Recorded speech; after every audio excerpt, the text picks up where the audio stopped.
ওই ব্রিগেড যে সভা, সেই সভা কিন্তু ক্যান্সেল হয়ে গেছে। ব্রিগেড আগামী দিনে সভা হবে না, তাই কিন্তু উনি এই দাঁতপুরের এই মাঠে যে আমার পেছনে প্যান্ডেল দেখতে পাচ্ছেন 80x50 ফুটের যে প্যান্ডেল হবে, সেখানে 500 লোক বসার কিন্তু যে জায়গা, সে জায়গা এখানে করা হচ্ছে।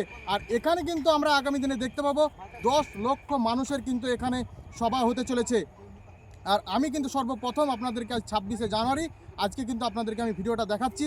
দেখছেন এখানে সেই মঞ্চ বাঁধার কাজ চলছে। আজকে 26শে জানুয়ারি, কিন্তু 31শে জানুয়ারি এই সভা এখানে হতে চলেছে।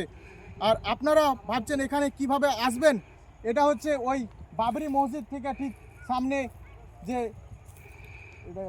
NH-34-এর অপরে যে দাঁতপুরের এখানে যে দাঁতপুর না যেতে যে পেট্রোল পাম্প আছে, পেট্রোল পাম্পের ঠিক একদম পেছনে। আর এই যে জল ট্যাঙ্কি আপনারা দেখতে পাচ্ছেন আমার পেছনে, এই জল ট্যাঙ্কির কাছে আপনারা কিন্তু একটু বেশি বেশি করে ভিডিওটাকে শেয়ার করে সকলের কাছে পৌঁছে দেন। আগামী দিনে হুমায়ুন কবির সাহেবের সভা কোথায় হবে সবাই যেন জানতে পারে।